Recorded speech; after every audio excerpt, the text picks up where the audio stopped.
નમસ્કાર દોસ્તો, જય હિન્દ. દોસ્તો, તમને ખ્યાલ છે સોશિયોલોજી, એમએસડબલ્યુ અને સાયકોલોજીની ડિગ્રી જો તમારી પાસે હોય, બેચલર અને માસ્ટર, તો એવા લોકો માટે એક ફિલ્ડ ઓફિસરની જોબ માટે, એટલે કે સરકારની અંદર મહિલા અને બાળ વિકાસ વિભાગ અંતર્ગત ફિલ્ડ ઓફિસરની ભરતી એ જાહેર થઈ હતી. 20 જેવી જગ્યા છે અને સારી એવી જગ્યા છે એમ કહી શકાય. પરંતુ આ ભરતીમાં લગભગ 13,000 જેવા લોકોએ જ ફોર્મ ભર્યા છે. હવે આટલા ઓછા લોકો ફોર્મ ભરેલા છે અને બધા લોકોની પરીક્ષા એ સીબીઆરટી થશે. તો અહીંયા સૌથી પહેલો પ્રશ્ન એ ઊભો થાય કે પરીક્ષા છે તો એ પરીક્ષા આવશે ક્યારે? જુઓ દોસ્તો, અહીંયા તમારા માટે સૌથી પહેલી વાત તો એ કરું કે પરીક્ષા છે એ લગભગ ફેબ્રુઆરીથી લઈ અને માર્ચ મહિના સુધીમાં, માર્ચ 2026 સુધીમાં તમારી પરીક્ષા આવી શકે છે.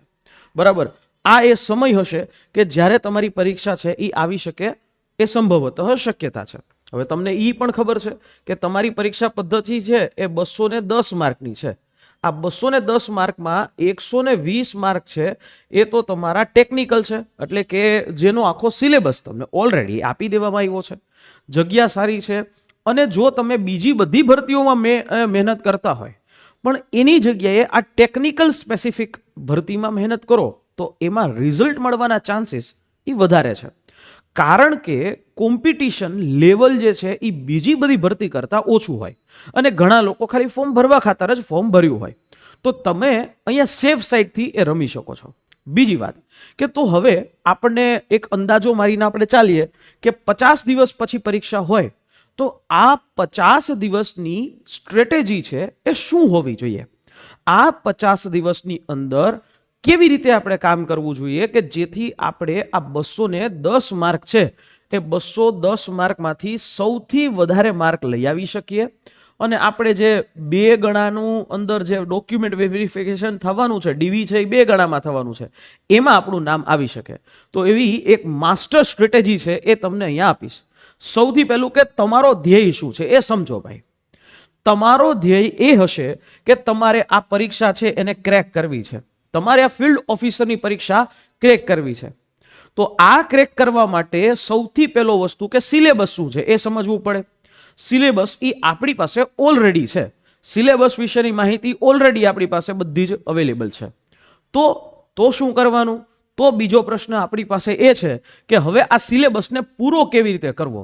કારણ કે આ 210 માર્ક છે અને આ 210 માર્કમાંથી 60 માર્ક તો મેથ્સ રીઝનિંગના છે, 30 માર્કમાં બંધારણ, કરંટ અફેર અને કોમ્પ્રિહેન્શન પેસેજ, 120 માર્કનું ટેકનિકલ.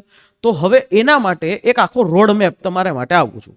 1 થી 15 દિવસ કે જેમાં તમારો ફેઝ 1 ચાલુ થાય, એની અંદર તમારું ફાઉન્ડેશન બને. ફાઉન્ડેશન પછી ફેઝ 2 ચાલુ થાય, જે આગલા નેક્સ્ટ 15 દિવસ એટલે કે 16 થી લઈને 30 દિવસ સુધી, જેની અંદર તમારા એમસીક્યુઝ અને તમારી જે સ્ટ્રેન્થ બિલ્ડઅપ થાય. એના પછી દિવસ 31 થી 45 કે જેની અંદર તમારું આખું એડવાન્સ લેવલની તૈયારી થઈ જાય અને સાથે રિવિઝન પણ થાય અને મોક ટેસ્ટ છે એ પણ તમને મળે. અને ચોથો ફેઝ જે છે કે જેમાં તમે આખી તમારી તૈયારી છે એને બૂસ્ટ કરી શકો. આખલા 5 દિવસની અંદર રિવિઝન ઉપર ફોકસ કરવું પડે. તો હવે સૌથી પહેલા આનું માર્ક્સનું વેઇટેજ છે એ આપણે જોઈએ. જો 120 માર્ક છે એ જે તે રિલેટેડ સબ્જેક્ટના છે, બરાબર. અહીંયા મેથ્સ અને રીઝનિંગ છે તો એના 60 માર્ક છે. 30 માર્કમાં આપણે બંધારણ છે, ગુજરાતી છે, ઇંગ્લિશ છે અને કરંટ અફેર્સ છે એ આવી જાય. તો જોવા જાવ તો તમારે 210 માર્કમાંથી બધાય સબ્જેક્ટ ઉપર ફોકસ કરવાનું નહીં. 210 માર્કમાંથી 57% ઉપર ફોકસ કરો કે આ એક વિષયમાંથી એ ફોકસ તમારું હોવું જોઈએ. અને 57% વિષય કયો? 120 માર્ક. આ 120 માર્ક જે છે ને એ જ તમને અહીંયા સિલેક્શન અપાવીને જશે, બરાબર. ગામ આખાને આ બધું આવડતું હશે પણ અહીંયા જે છે એ ભૂલ ખાશે. તો તમારો આ વસ્તુ જે છે, આ 120 માર્ક વાળો પોર્શન સ્ટ્રોંગ કરો, જે 57% માર્ક જે છે એ કવર કરી લેશે, બરાબર. એટલે આનો ટાર્ગેટ શું હોવો જોઈએ? 1 થી 15 દિવસનો જે ફેઝ 1 જે ફાઉન્ડેશન બિલ્ડિંગ કહેવાય, તો આ એનો હું તમને પ્લાન આપું છું, બરાબર છે. એટલે કે જ્યારે તમને તમારો ગોલ અહીંયા એવો હોય કે કોઈ ક્વેશ્ચન સીધો પૂછાય એટલે તમને એનાથી રિલેટેડ આખો ટોપિક છે એ યાદ રહી જવો જોઈએ. તમને આખો એક ટોપિક સમજાઈ જવો જોઈએ, એવી રીતે સમજાવવો જોઈએ, એવો કોન્સેપ્ટ સમજાવવો જોઈએ કે બધું યાદ રહી જાય. તો પહેલા તો ટાર્ગેટ તમારો જે સબ્જેક્ટ છે એનો સિલેબસ પૂરો કરવો, જેની ઉપર તમે અહીંયા મેથ્સ અને રીઝનિંગ ઉપર કંટ્રોલ કરી શકો છો. રીઝનિંગ ઇઝી જે છે હોય છે, અને રીઝનિંગ જે છે એના 30 માર્કમાંથી હું એમ કહું કે આ રીઝનિંગ જે છે એના 30 માંથી તમે મેક્સિમમ 25 માર્ક તો મેળવી જ શકશો. બરાબર. એના પછી તમારું એક ડેઇલી સ્ટડી ટાઈમ ટેબલ હોવું જોઈએ જે 6 થી 7 કલાકનું હોય, જેમાં 4 કલાક છે એ કોર સબ્જેક્ટને આપવાના જે 120 માર્ક વાળા, બરાબર, અને 2 કલાક છે રીઝનિંગને આપી દેવાના, અથવા તો રીઝનિંગ જે છે એને આપી શકો છો, અથવા મેથ્સને આપી શકો છો. અને ડેઇલી રિવિઝન છે એ 1 કલાક તમારે કરવાનું થાય. તમારી ખુદની નોટ્સ છે એ બનાવો તો વધારે યોગ્ય કહેવાય. તમારી ખુદની નોટ્સ જે કામ કરે ને એ બીજું કોઈ કામ ન કરે. બરાબર. એટલે તમારી ખુદની નોટ્સ, અને લક્ષ્યમ એકેડેમીની બેચની અંદર તો આપણે આખી જ પ્રિન્ટેબલ નોટ્સ છે એ આપીએ છીએ, જેમાં તમારે બીજું કંઈ બનાવવાની જરૂર ન રહે. બરાબર. તમારે એકદમ પરફેક્ટ વસ્તુઓ છે, એ કહેવાય ને કે કોરું માખણ છે, એ માખણ તમને મળે છે. એના પછી ફેઝ શરૂ થાય, ફેઝ 2, કે જેની અંદર તમારી સ્ટ્રેન્થ અને MCQ મોડ શરૂ થાય.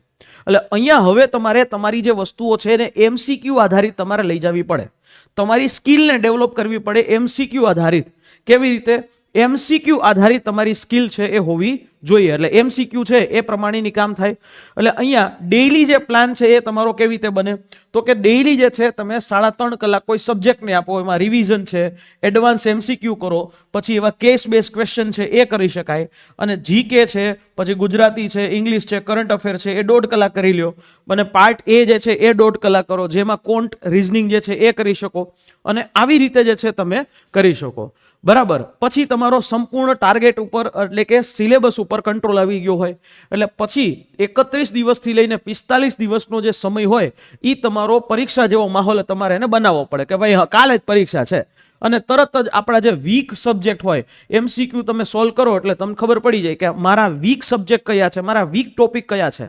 એટલે જે તમને એવું લાગે કે આ પ્રશ્ન આપણને ન આવડો, તરત જ એ બાજુ ઉપર ધ્યાન, એ બાજુ ઉપર ફોકસ જે છે કરી લેવાનું. એટલે તાત્કાલિક જે છે એ આપણને ખબર પડી જાય. બરાબર. વસ્તુ આપણને ખબર પડી જાય. એક આખું વીકલી સ્ટ્રક્ચર છે એ આપો, જેમાં 3 ફૂલ ટેસ્ટ છે એ આપવી જ પડે. બરાબર. ટેસ્ટનું એનાલિસિસ કરો, એના એ મોસ્ટ IMP જે છે એવા MCQs જે છે MCQ મોસ્ટ IMP એ કાઢી નાખો. બરાબર. અને આનો એનાલિસિસ કેવું રીતે કરવાનું કે ખોટો જવાબ મળે તો એ ખોટો જવાબ કયો છે, કયો પ્રશ્ન ખોટો ગયો, કેવી રીતે ગયો ખોટો, કોન્સેપ્ટમાં ખબર, કોન્સેપ્ટ નો સમજાણો શું કામ ખોટો ગયો, એ સમસ્યા છે, એ સમસ્યા, એ પ્રોબ્લેમનું મૂળ તમારે સમજવું પડે. એટલે જો આ રીતે કરો તમે તો તમારો આ ફેઝ 3 જે છે એ કમ્પ્લીટ થાય.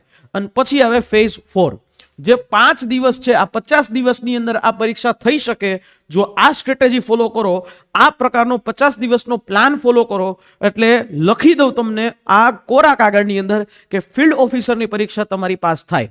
બરાબર. આ બાકીના 5 ફેઝ છે, 5 દિવસ છે કે જેની અંદર તમારે કોઈ નવો ટોપિક શરૂ ન કરવાનો હોય, તમારે કોઈ રેફરન્સ બુકો ન અડવાની હોય, તમારે તમારો જે છે ઓવર કોન્ફિડન્સ છે એ ન રાખવાનો હોય. શું કરવાનું હોય?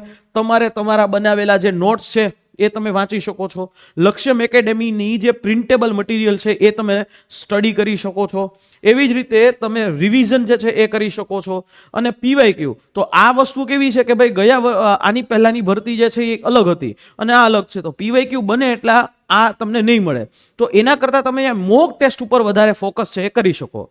તમારું આખું એક ડેઇલી ટાઈમ ટેબલ છે દોસ્તો. જો આ 50 દિવસને તમે ફોલો કરો, કેટલા દિવસ? ખાલી 50 દિવસ તમે આપો. બરાબર. આ 50 દિવસ જે છે એની અંદર તમારે કન્સિસ્ટન્ટ રહેવું પડે. આ 50 દિવસની અંદર કન્સિસ્ટન્સી કઈ રીતે? માની લો કે તમે ફોર એક્ઝામ્પલ ક્યાંય જોબ કરો છો, તમે કોઈ જોબ કરનારા કેન્ડિડેટ છો, તો તમારે સવારના 2 કલાક આપો અને રાત્રે જે છે એ 4 કલાક આપી દો. આ રીતે જે છે એ તમારે કરવું પડે. જો તમે ક્યાંય જોબ નથી કરતા, ફૂલ ટાઈમ છો, તમે સમય આપી શકો છો, તો તમારું શેડ્યુલ આવી રીતે હોય: સવારના 3 કલાક, બપોરના 3 કલાક, 6 કલાક અને રાત્રે જે છે 2 કલાક. ઇન બિટવીન તમે કોઈ પણ વસ્તુ કરી શકો, પણ દરેક વસ્તુનું એક સમય હોય, દરેક વસ્તુનું એક સ્ટ્રેટેજી હોય. કોઈ પણ યુદ્ધ, મહાભારતનું યુદ્ધ છે ને, તો એ પણ ચક્રવ્યૂહ રચીને જ જીતવામાં આવ્યું હતું. મહાભારતનું યુદ્ધ હોય કે પછી રામ અને રાવણનું યુદ્ધ હોય, યુદ્ધ હંમેશા એ એ હંમેશા તૈયારીની સાથે બુદ્ધિની સાથે જીતવામાં આવે છે. તો આ ફિલ્ડ ઓફિસરની પરીક્ષા પાસ કરવી આ પણ તમારા માટે એક યુદ્ધ છે. આને પાસ કરવા માટે તમારે નક્કર સ્ટ્રેટેજી જોશે. આ સ્ટ્રેટેજી ફોલો કરો અને તમે એમ થશે કે સાહેબ આ સ્ટ્રેટેજી ક્યાંથી લેવા? મારા અનુભવો છે. 13 વર્ષથી પણ વધારે સમયનું મારું કરિયર છે. સ્પર્ધાત્મક પરીક્ષામાં ગુજરાતના લાખો વિદ્યાર્થીઓને ભણાવી ચૂક્યો છું અને એમાંથી એ પાસ કરાવી ચૂક્યો છું. આ અનુભવના અંતે આખી સ્ટ્રેટેજી છે એ તમને આપી રહ્યો છું. એટલે ટેસ્ટ વગર તમારી જે છે આખી વસ્તુઓ બેકાર છે. ટેસ્ટનું એનાલિસિસ એ કરવું પડે. ક્વોલિફાઈંગ સ્ટાન્ડર્ડની અંદર જ તમારે રહેવાનું છે. કોઈ પણ જે સબ્જેક્ટ રિલેટેડ વાત છે 120 માર્કને તો તમારે મૂકવાનું જ નથી. આ જ 120 માર્ક તમને માર્ક અપાવીને જશે. ક્લિયર છે? તો આ વસ્તુ જો તમારા 50 દિવસો છે એ ઓછા નથી. આ 50 દિવસોની અંદર જો સ્ટ્રેટેજી હોય તો તમે કામ કરી શકો. તમારી પાસે એક ગાઈડન્સ હોય, એક્સપર્ટ માર્ગદર્શન હોય તો સિલેક્શન ચોક્કસથી શક્ય છે. અને જો તમે અહીંયા વ્યવસ્થિત એક્સપર્ટના માર્ગદર્શનની અંદર તૈયારી કરવા ઈચ્છો છો, આખી 210 માર્કની જેની અંદર 120 માર્ક તમારા ટેકનિકલના પણ આવી જાય અને આ 120 માર્કની સાથે સાથે બધું જ તમને કવર થઈ જાય, આવી તૈયારી એકમાત્ર જગ્યા ગુજરાતની લક્ષ્યમ એકેડેમી ઉપર તમે કરી શકો છો. મોબાઈલ એપ્લિકેશનના માધ્યમથી કે પછી લેપટોપ પીસીના માધ્યમથી કે પછી તમે સ્માર્ટ ટીવીના માધ્યમથી પણ ઘર બેઠા આખો લેક્ચર્સ જોઈ શકશો. પીડીએફ પ્રિન્ટેબલ મટીરિયલ હશે. મોક ટેસ્ટ, ટોપિક ટેસ્ટ બધું જ મળશે. સૌથી અગત્યનું ટોપિક વાઇઝ તમને એમસીક્યુ મળે છે. તો મારા મિત્રો, જો તમે એક વખત આ વસ્તુ જોવા ઈચ્છો છો તો મારા ડેમો સેશન્સ જુઓ, પછી નિર્ણય કરો. 9429077607 છે આ અમારી જે હેલ્પલાઇન નંબર છે. એ હેલ્પલાઇન નંબર ઉપર કોલ કરી અને તમે સમગ્ર માહિતી લઈ શકો છો. આ બેચની પ્રાઇસ ગુજરાતમાં સૌથી અફોર્ડેબલ છે. જે ભાવમાં જૂના રેકોર્ડેડ કન્ટેન્ટ મળે છે, રેકોર્ડેડ લેક્ચર મળે છે, એના ભાવની અંદર, એના કરતાં પણ ઓછા ભાવની અંદર તમને લાઈવ અને ફ્રેશ કન્ટેન્ટ મળે છે. તમારા સિલેબસને ડેડિકેટેડ વાળો કન્ટેન્ટ મળે છે. તો ચોક્કસથી એક વખત જરૂરથી જોજો. જો તમને ફાયદો થાય તો ચોક્કસથી લેજો. તમને ગમે તો જ લેજો. બરાબર? ડેમો સેશન જોવો, કેવા સેશન છે, કઈ રીતે છે, તો તમને મજા આવશે. તો તમને ખબર પડશે ક્વોલિટી કન્ટેન્ટ શું હોય. અને જે મિત્રોને આપણા ફ્રી યુટ્યુબ સિરીઝ છે એનો લાભ લેવો હોય તો દરરોજ રાત્રે 8:30 વાગ્યે એ આપણે આપણી આ લક્ષ્યમ એકેડેમીની યુટ્યુબ ચેનલ છે ત્યાં ફ્રી એ ટેકનિકલ સ્પેશિયલ એક લિમિટેડ સિરીઝ જે છે એપિસોડની એ કરી રહ્યા છીએ. તમે એમાં લાભ લઈ શકો છો, જોઈ શકો છો અને એની ઉપર વિગતવાર જે છે એ વિચાર અધ્યયન એ પણ કરી શકો છો. ફરી પાછા મળીશું નેક્સ્ટ અવાજ કોઈ સેશનની સાથે.